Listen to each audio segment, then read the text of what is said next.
este momento el gobierno nacional ha tomado unas decisiones radicales para construir una cantidad de viviendas en diferentes modalidades, gratis, de interés social, prioritarias.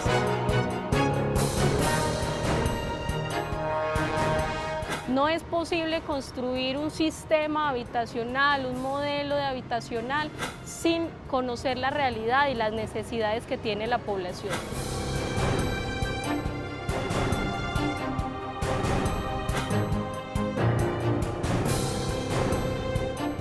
Nos prometieron una unidad residencial muy bonita, donde había pues obviamente zonas verdes, íbamos a respirar aire puro, donde habían ya colegios para que tuviéramos acceso pues a la educación de nuestros hijos, centro de salud, centros comerciales, y cuando llegamos acá nada de eso era real.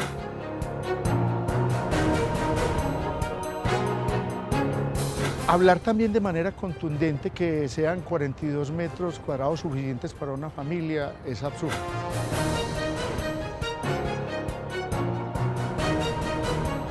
¿Qué tipo de viviendas necesitamos? ¿Qué tipo de viviendas estamos construyendo en el país para las familias más vulnerables? ¿Es esta una verdadera solución o puede llegar a convertirse en un problema? Expertos analizan el modelo de vivienda que se construye en Colombia.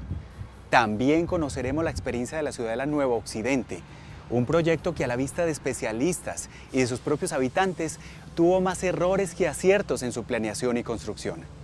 Bienvenidos.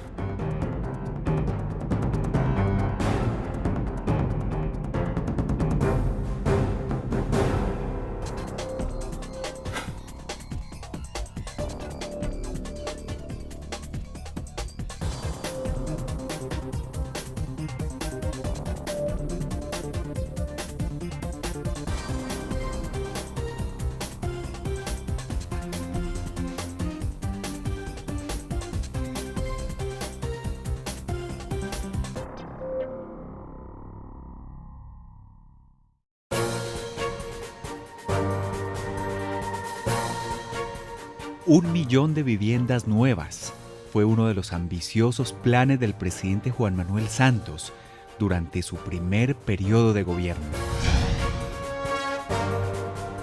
Para eso se estructuró una política de vivienda que le permitiría a familias de clase media obtener subsidios y a las de bajos ingresos, además de subsidios, acceder más fácilmente a financiación y a créditos. Pero la propuesta no se quedó ahí. Santos quiso ir más allá y en abril de 2012 anunció al país la puesta en marcha del programa 100.000 viviendas gratis, que en sus palabras beneficiaría a los más pobres entre los pobres. Me alegra poder decirles hoy a los colombianos que vamos bien en nuestra meta del 1.000.000 de viviendas y que vamos a cumplirla. Y poder reiterarles que también vamos a cumplirles a los más pobres de los pobres con la entrega en una primera fase de 100.000 viviendas completamente gratis. La idea era beneficiar con vivienda nueva a familias desplazadas, a las afectadas por la ola invernal que en 2012 sacudió a buena parte del país, a los hogares ubicados en zonas de alto riesgo y a aquellos donde las madres son cabeza de hogar.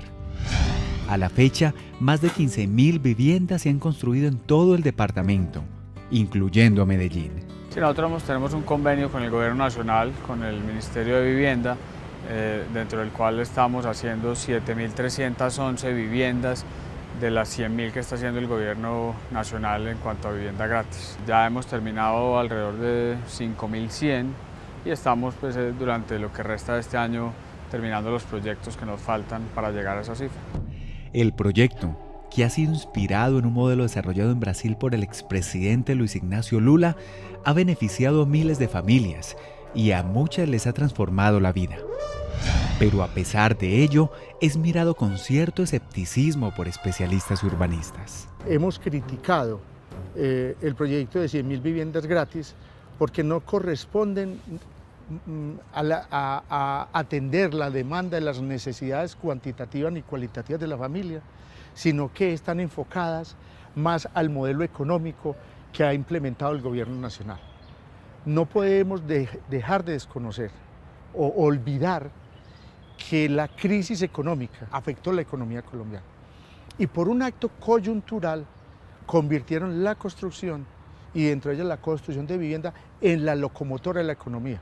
Son proyectos que a la postre presentan cifras y presentan situaciones que se acomodan más al tema económico que al tema social.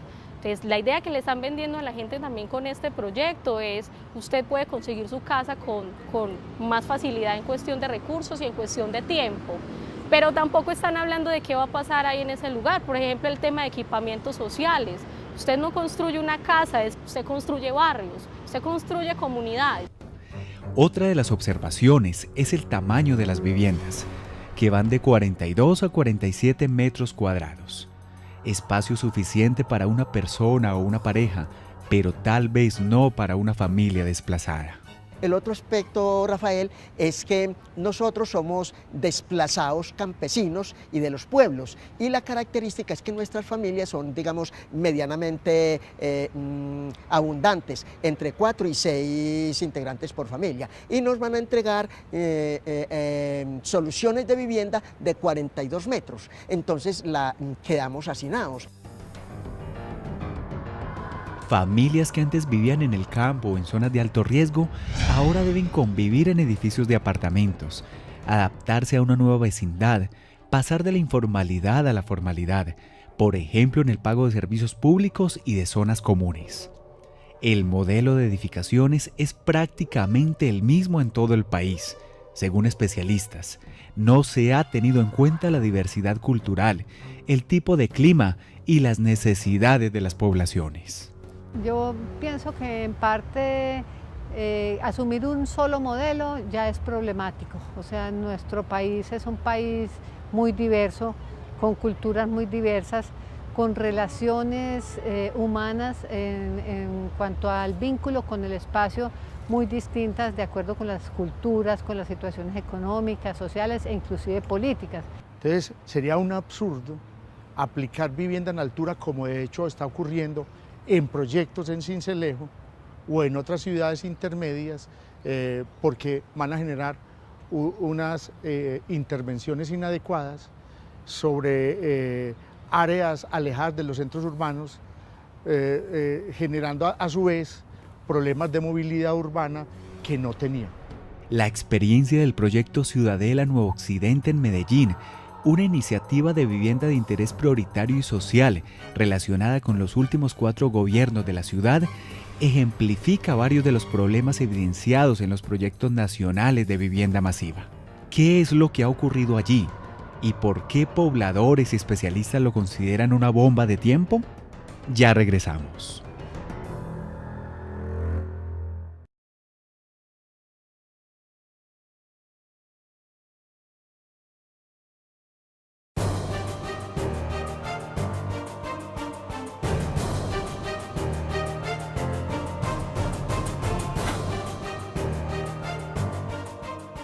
Ella es Marta Torres, antigua habitante del barrio Moravia de Medellín, quien como muchos de sus habitantes fue trasladada a una de las urbanizaciones de Nuevo Occidente por el riesgo que representaba vivir en una montaña de basura.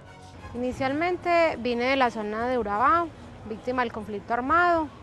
Me ubiqué en el barrio Moravia, en el sector El Morro, y allí vivimos varios años hasta que ya la administración nos reubicó a este sector de La Aurora. A pesar de ser un sector en permanente amenaza, cientos de familias desplazadas llegaron allí y se acomodaron rápidamente. Fue muy bueno porque nos quedaba al pie del metro, la universidad, la terminal del norte, el centro. Si no teníamos pasaje podíamos llegar al médico donde tuviéramos que acudir. Entonces estábamos adaptados porque si salías a la esquina estaba la tienda, estaba el centro de salud, teníamos toda la mano, vivíamos muy bien.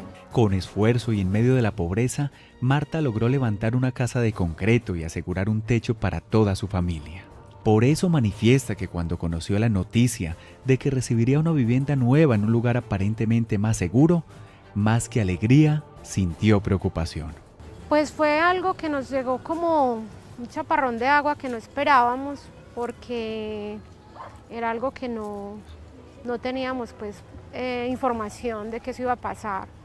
No estábamos preparados. Y en el 2006 llegaron, 2005-2006 llegaron a presionarnos y a exigirnos que teníamos que salir del territorio. Para nosotros eso fue muy traumático.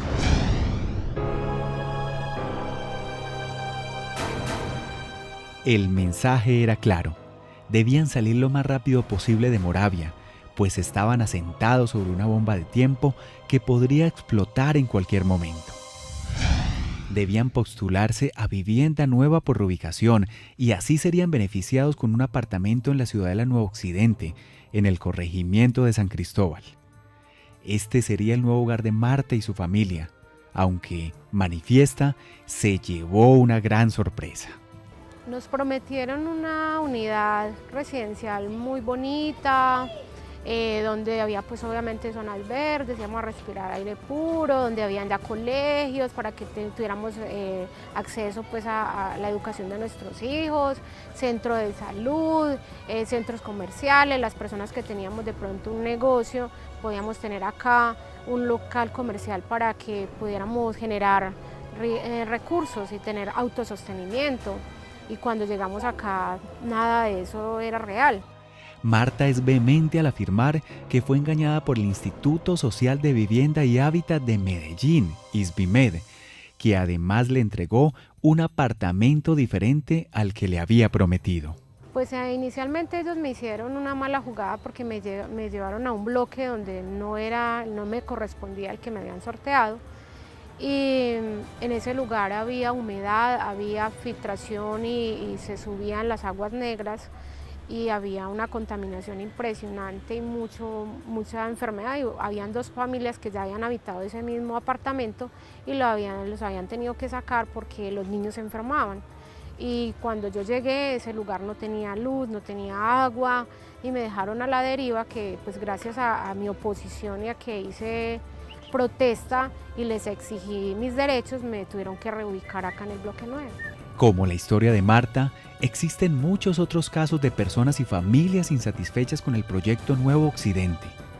Entre ellas, doña Rosalba Hincapié, también reubicada de Moravia. Pues el cambio fue horrible, porque uno no estaba enseñado a pagar todo ese montón de plata, de pagar hasta la parada en el apartamento. Lo metieron en una alcancía prácticamente donde uno vivía con libertad, venirse a vivir aquí con ese estrés y con todo, y que si uno conversaba una cosa la escuchaban al pie al frente. Cuando construyeron Ciudad Nuevo Occidente, generaron un proyecto que ha tenido indudablemente un enorme impacto en la ciudad de Medellín. En primer lugar, construyeron viviendas. Y muchas de estas viviendas al principio no contaron con toda la infraestructura que hace que esa urbanización se convierta en un barrio. No ha contado con colegios, con centros de salud, con comercio. El comercio lo tuvieron que trasladar a las viviendas mismas. Y a pesar de toda la inversión que hizo el municipio para intentar preparar la población al traslado, a pesar de eso la convivencia ha sido muy difícil. Lo que sucede es que las soluciones no están acordes con las necesidades de la población, ¿sí? ¿Qué sucedió en Nuevo Occidente y Pajarito? Arrumaron una cantidad de gente de todas las partes del norte, del sur, y eso se volvió una cuestión de confrontación entre las mismas familias. Sus habitantes han padecido el conflicto entre combos, que se agudizó entre 2010 y 2011 y generó barreras invisibles. Y aún conviven con la limitación de espacios públicos, sitios de juego para sus hijos y con la ausencia de espacios para desarrollar actividades económicas tradicionales para poder ganarse la vida. Han debido instalar en sus apartamentos improvisados locales que sirven de discotecas, barberías, papelerías, heladerías y hasta una ferretería en el 7º piso de este edificio. Uno de los pasillos funciona como plaza principal. Sus habitantes afirman que la administración municipal se comprometió a construir 270 locales comerciales, pero hasta la fecha no ha cumplido. Hay un incumplimiento total de las jornadas de vida y las promesas del alcalde con hacer locales comerciales, que hasta el momento debió haber hecho 270 locales comerciales por casi 3.000 millones de pesos y no se ha hecho nada. Aquí no tenemos, a fuerza de líneas, hay un templo. Aquí no hay, o sea, parques como tal, parques no hay. Aquí te entregan, por urbanización, te entregan 2 columpios, 2 mataculines para una urbanización que puede tener 500 niños. Pero tan grave como eso es la denuncia de los habitantes de Nuevo Occidente sobre el mal estado en que les entregaron las edificaciones y el incumplimiento tanto de las empresas constructoras como del ISBIMED para su reparación. Con las infraestructuras, tenemos demasiados, porque es que ISBIMED acá entregó unos apartamentos de mala calidad y tienen muchas valencias, las cuales hemos luchado y luchado y luchado para que nos las se organicen y nunca pues nos prometen y nos prometen, pero nunca solucionan nada. Tenemos registro con fotos y planos donde hay grietas en los edificios, se está dilatando. De hecho, ahorita les puedo mostrar cómo se puede evidenciar esas grietas y que no se ha hecho nada.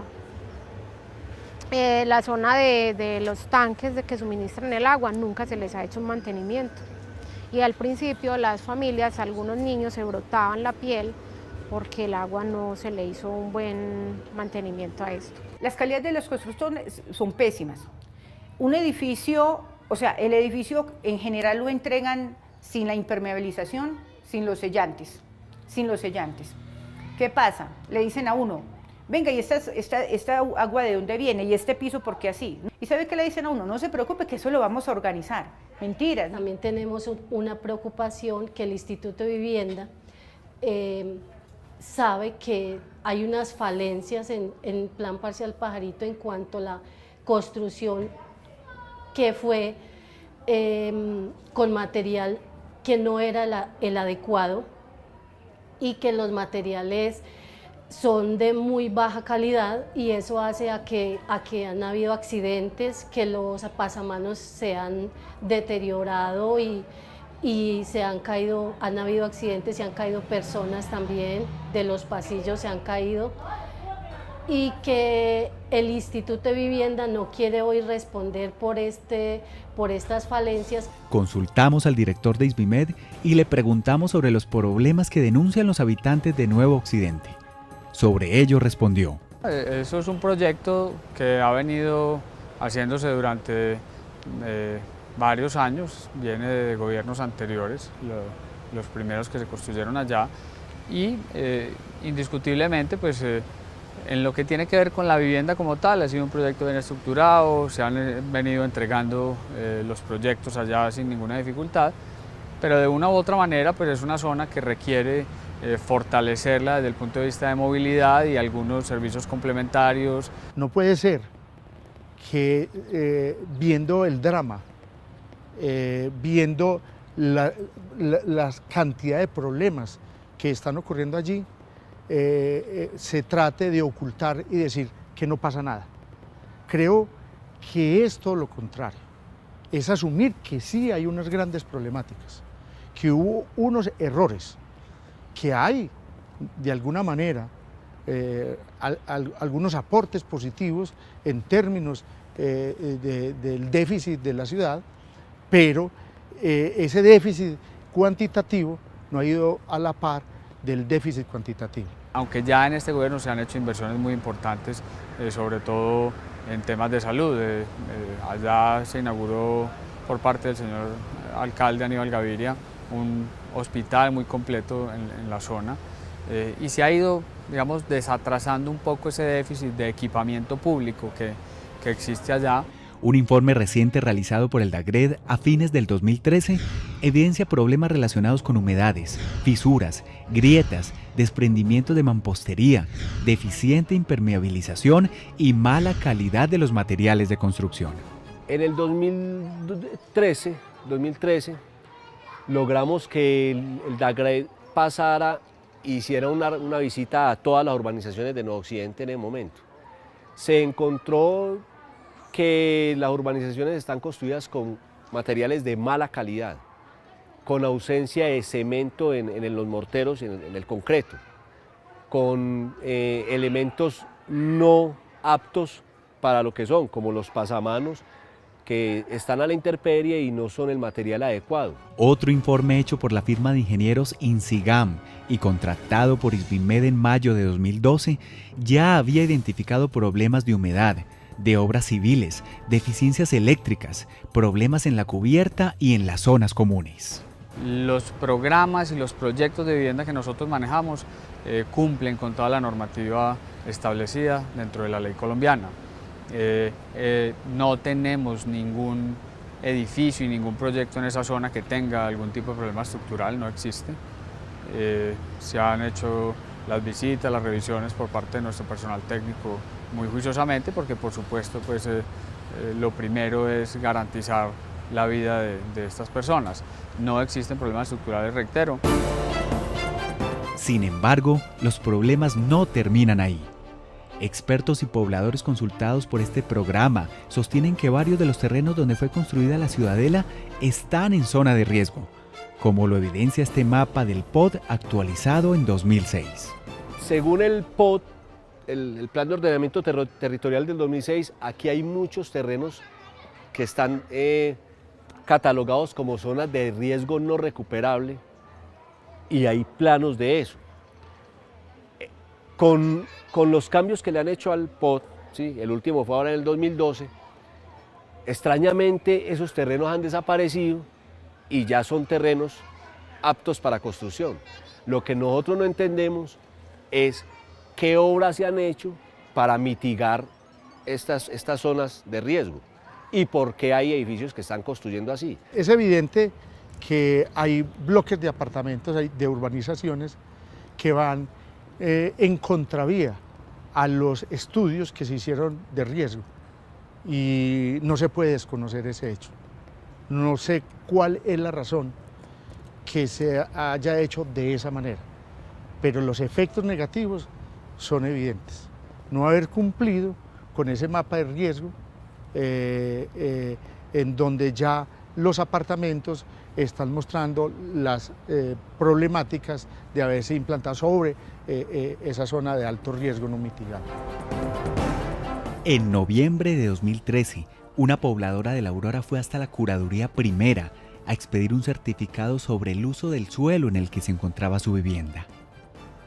Su objetivo era venderla, pero para su sorpresa, en el informe decía que su propiedad se encuentra en zona de riesgo no recuperable.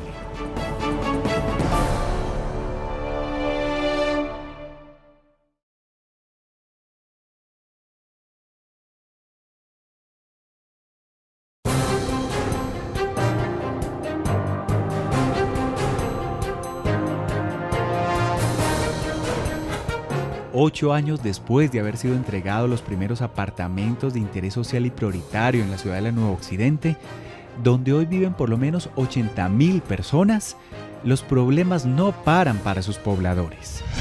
Ahora denuncian la construcción de una urbanización privada en uno de los pocos espacios verdes que aún quedan. En esta parte de atrás hay un terreno que es la única zona verde que tiene Ciudadela en este momento, ¿sí? Ese terreno históricamente, y hay planos de ellos, donde aparece como zona pública. Ahora, extrañamente, la EDU sale a decir que van a construir una urbanización privada, cerrada. Una urbanización que pasaría a afectar primero el estrato y la vida digna de las personas, porque les incrementa el costo de vida, ¿sí? Eso es lo primero. Segundo, que va a generar, digamos que, choques entre las poblaciones. Hasta ahora yo creo que es una ciudadela que ha generado ya muchos problemas. Esperemos que no sea una bomba de tiempo, ¿cierto? Ha generado problemas políticos, sociales, ¿sí? Ambientales. Estamos pendientes de qué pasará un poco con esos terrenos a largo plazo, ¿cierto? Que eso lo podrán evaluar un poco geólogos e ingenieros a ver qué está pasando, ¿sí? Lo que sería también una bomba de tiempo es que sigamos con ese modelo. Tal vez esta experiencia deje a la ciudad y al país nuevos aprendizajes para que los proyectos de vivienda masiva para las familias más vulnerables sigan siendo la esperanza para salir de la pobreza y no se conviertan en una amenaza para quienes históricamente han sido olvidados. Yo creo que esa experiencia se tiene que evaluar muchísimo antes de repetir programas de estas. Además, el entorno no ha sido el más favorable, hubo dificultades con los barrios vecinos por el uso de los equipamientos, por ejemplo. Y finalmente, la petición de Marta para que las autoridades conozcan su realidad y la de muchas otras familias de Nuevo Occidente. Pues que por favor nos visiten y que nos escuchen en realidad qué es lo que tenemos para mejorar y que se comprometan y que cumplan. Es que no, es muy bonito venir y hablar y prometer, pero no vuelven. Entonces es muy preocupante la situación. ¿Cómo se siente usted hoy en día viviendo acá? Pues resignada, esa es la verdad, resignada, tocó. Porque por mí viviría en Moravia, yo por mí hubiese vuelto a mi lugar de origen, porque perdí el arraigo. Me siento en este momento como si la administración me hubiese revictimizado, padeciendo otro nuevo desplazamiento. Me siento así.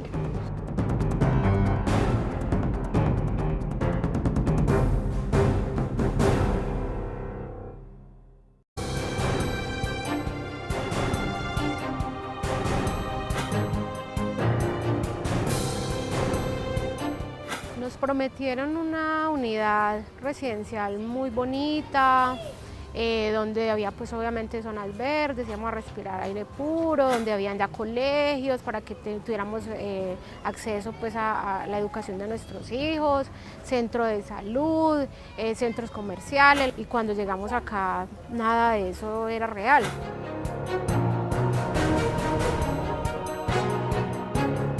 Hablar también de manera contundente que sean 42 metros cuadrados suficientes. Juan Manuel Santos, durante su primer periodo de gobierno. Para eso se estructuró una política de vivienda que le permitiría a familias de clase media obtener subsidios y a las de bajos ingresos, además de subsidios, acceder más fácilmente a financiación y a créditos. Pero la propuesta no se quedó ahí.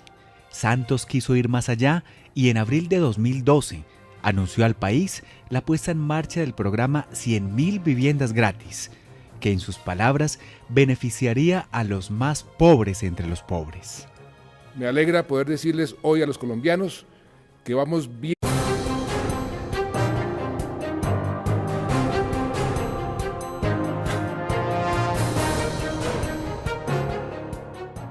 En este momento el gobierno nacional ha tomado unas decisiones radicales para construir una cantidad de viviendas en diferentes modalidades, gratis, de interés social, prioritarias.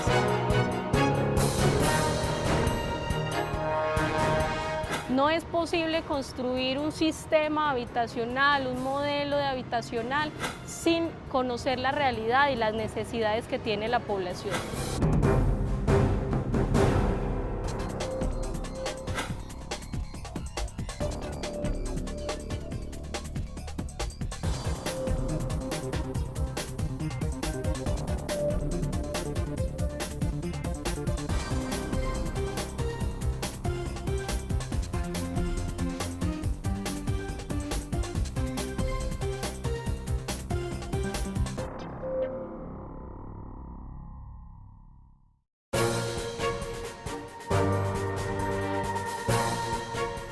Un millón de viviendas nuevas fue uno de los ambiciosos planes del presidente. Para una familia es absurdo.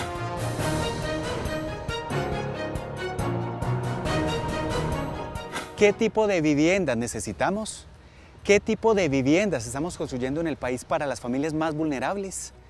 ¿Es esta una verdadera solución o puede llegar a convertirse en un problema? Expertos analizan el modelo de vivienda que se construye en Colombia. También conoceremos la experiencia de la Ciudadela Nuevo Occidente, un proyecto que a la vista de especialistas y de sus propios habitantes tuvo más errores que aciertos en su planeación y construcción. Bienvenidos.